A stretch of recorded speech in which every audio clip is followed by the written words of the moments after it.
Thank you so much for this invitation, Obehi. My name is Roberto Bonzio. I'm a curious journalist who left some years ago the full-time job in a newsroom. The last one was in Reuters. Hello and welcome to Obehi Podcast. I'm your host, Obehi A14, and I strongly believe that everyone has a story to share. Now let's get started into this episode.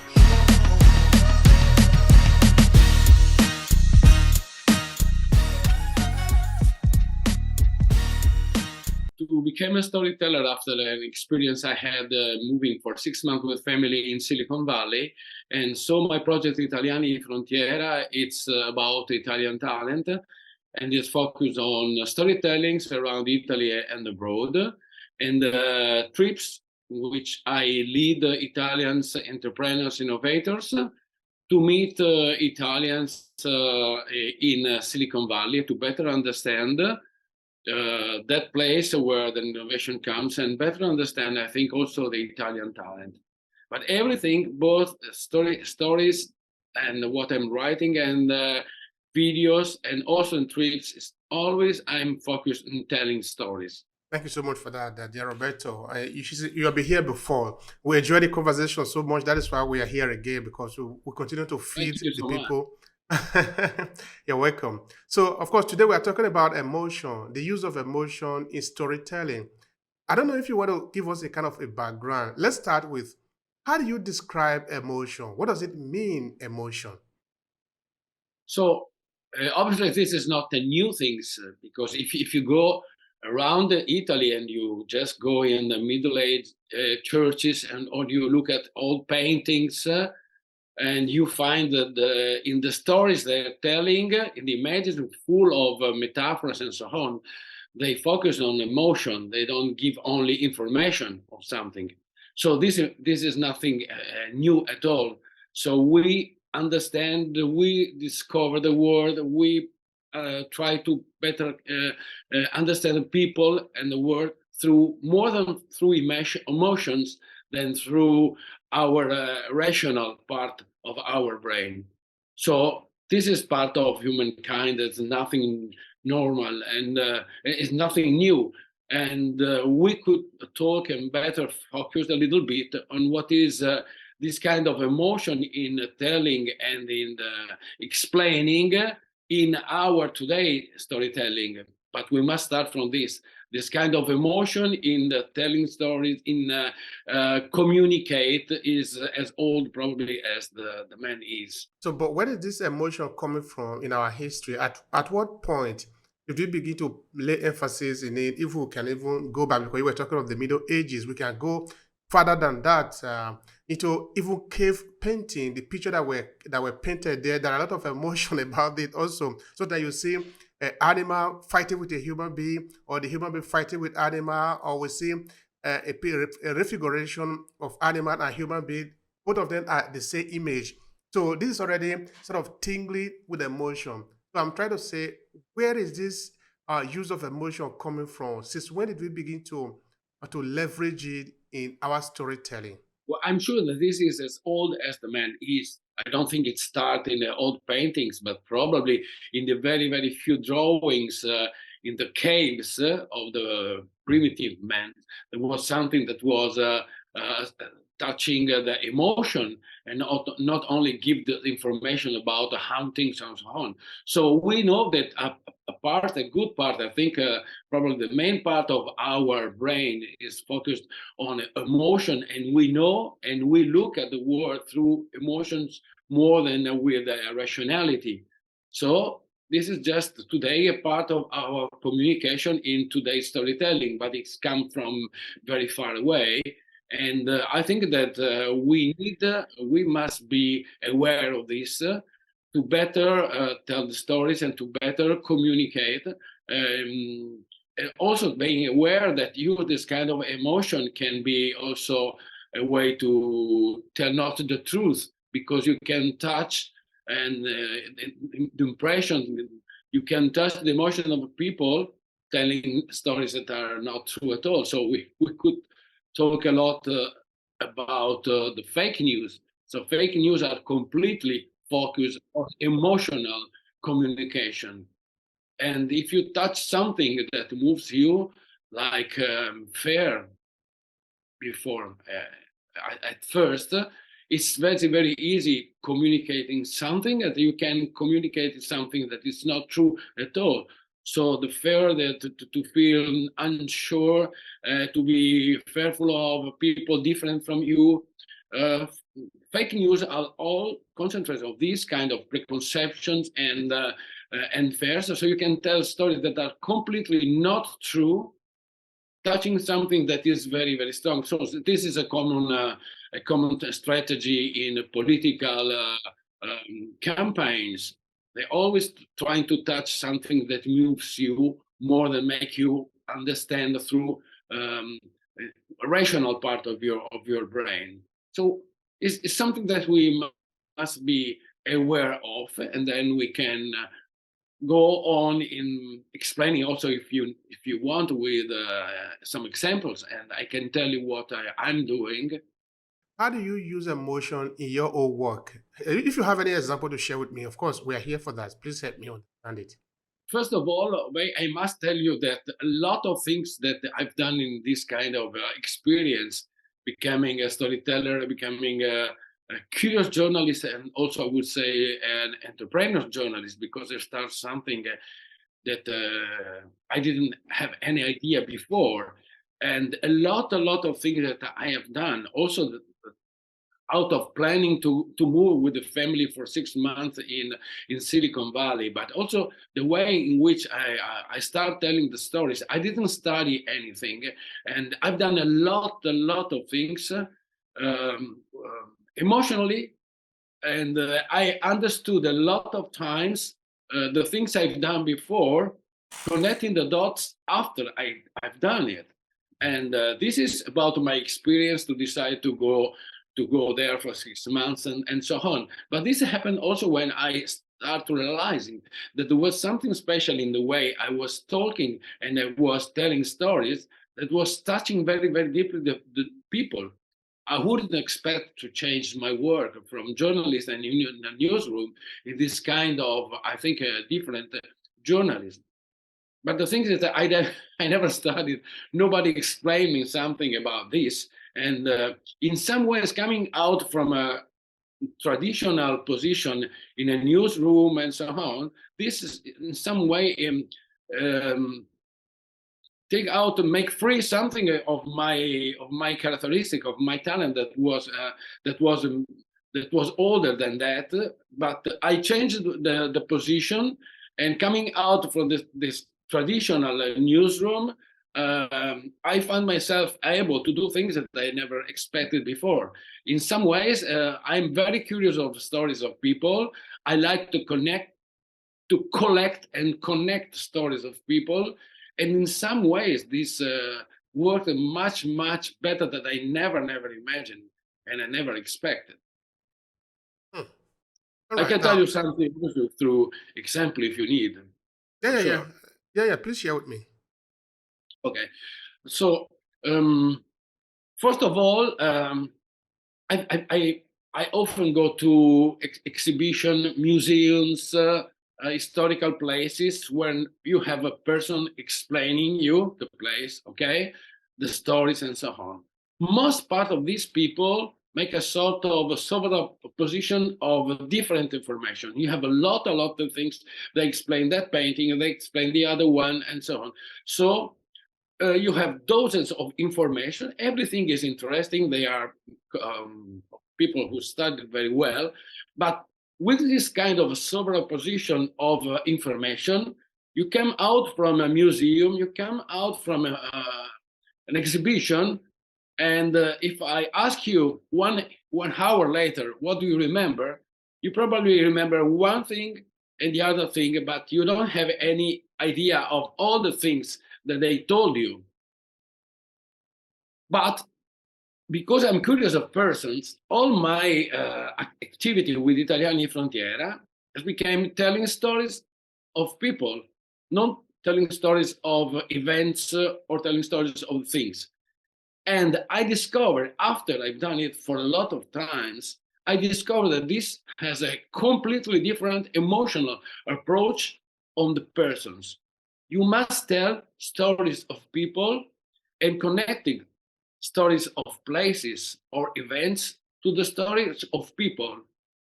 And you can be sure that people listening to you will remember later, because there's a sort of very special emotion that is connected to knowing stories of people.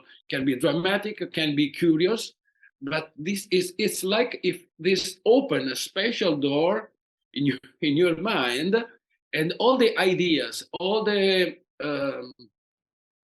contents, all the historical things that you want to communicate through this door fix much more in your memory. Sometimes you need to find the right way to have something that ignite this kind of curiosity, and so it's very important for example the beginning. But let me explain some example. Okay, this is my friend Federico Dallo. He is from University of Ca' Foscari, Venezia, and I met him last year before, just few weeks before he moved to Berkeley. So I have to give him some advices, some connections, because I'm quite. I have a lot of friends. I know a lot about the Silicon Valley. So Berkeley is very close to San Francisco, and we had an interview before he moved there. So he was going there because he has a very interesting project of environmental monitoring system. Okay, and this was very interesting. So he applied, and Berkeley University told him, "Okay, come here because this is very interesting, and come here to develop this kind of monitoring system." That he started in his mountain. He's from the mountains up of Venice, Dolomites, very close to Belluno.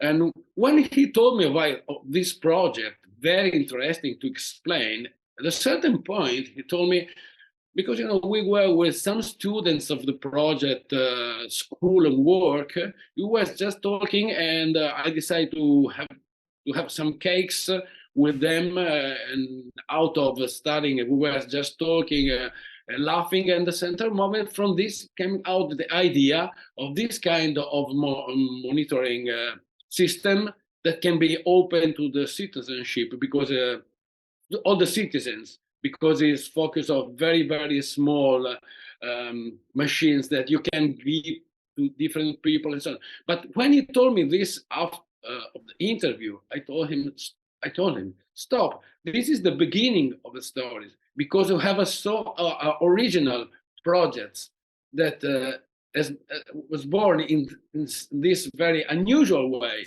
You were just free time, spending free time with these students, and you were eating cakes, and it comes out this very special idea. Start from this.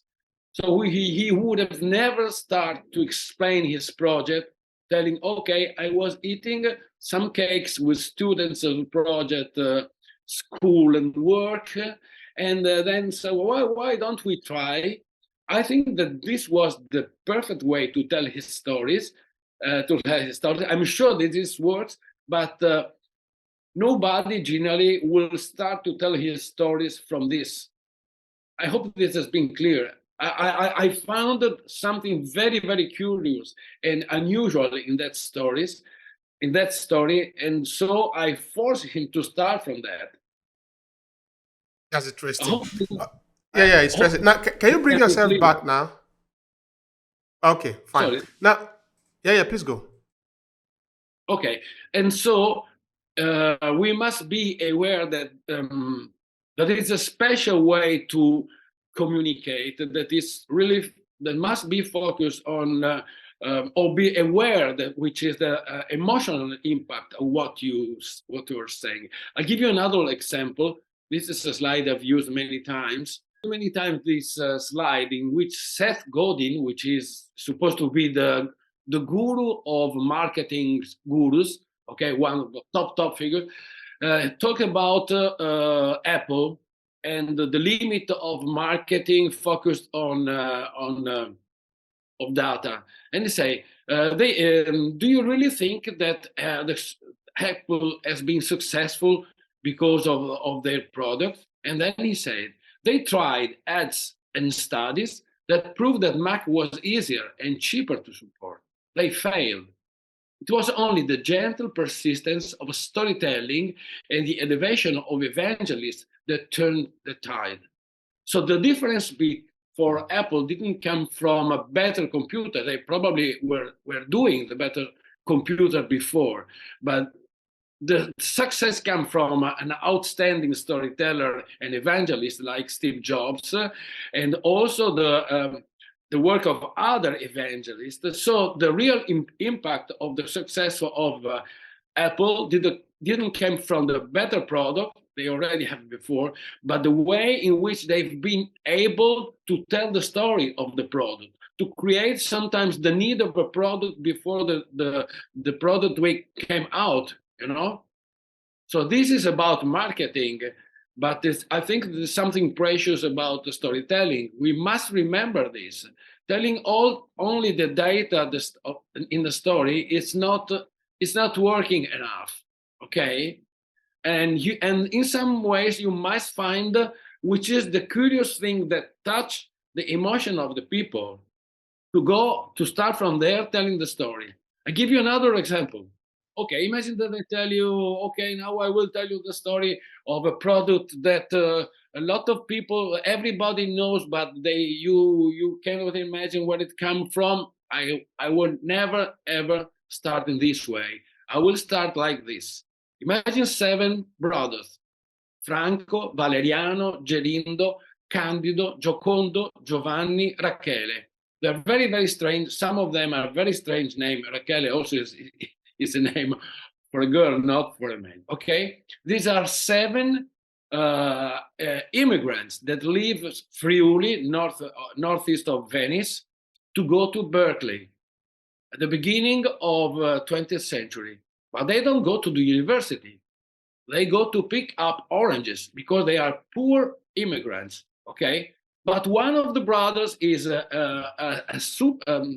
outstanding innovator, and he studied for just a few months in Milano, the beginning of civil aviation, okay? And when he goes to Berkeley, he starts to work in a company which make airplanes. In very few years, he became extremely successful with a special product for this airplane. And so all the brothers went to work for this company. But after one of the brothers died in one of the proofs with a new airplane, the mother wrote a letter and they decided nothing to do anything more with airplanes. But they were so outstanding as a technician, they converted their ability in hydraulic system. And Los Angeles has a lot of products in energy, in water savings from them. But one of these brothers then had a son which was extremely, extremely sick, and he was suffering. And he realized that when this son was in the water, this was releasing his pain, okay? So he decided to build a new product that can inflate air in the water. And the name of the brother is Yakutsi. It's a name that all around the world is a sort of symbol of richness, of wealthy people, a sort of chic product, hydromassage.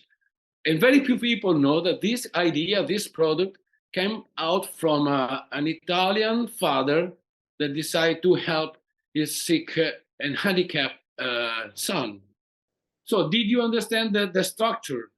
Because I think the 90% of people will say, you don't know which is the origin of Yakutsi. And this completely destroyed the surprise, you know? But if you start from the 7 unusual names, because I decided to start in this way because the name was very, very impressive. No, in Italian, no, they are very, very uncommon names. And in this way, you arrive to discover what the product is only at the end. And I think this makes a lot of very, very strong emotional impact because you have a very, very strong empathy for this father who was a talented technician who decided to work something, to invented something for his son. And then you discover only at the end what the product, and that you know perfectly that name, but you have never ever known the history, the story behind. Now, what would you say is the best way to use emotion in storytelling? That would be the last one. Please go. Okay, we'll start from the fake news. The fake news are using emotion to give you false information and to change your way of thinking in the worst way. I think that we need a fair storytelling that can help you to better understand the world, to better understand the people. But we must forget to try to do this only with data, only with information. We absolutely need to have an emotional storytelling that can touch the heart to open your mind.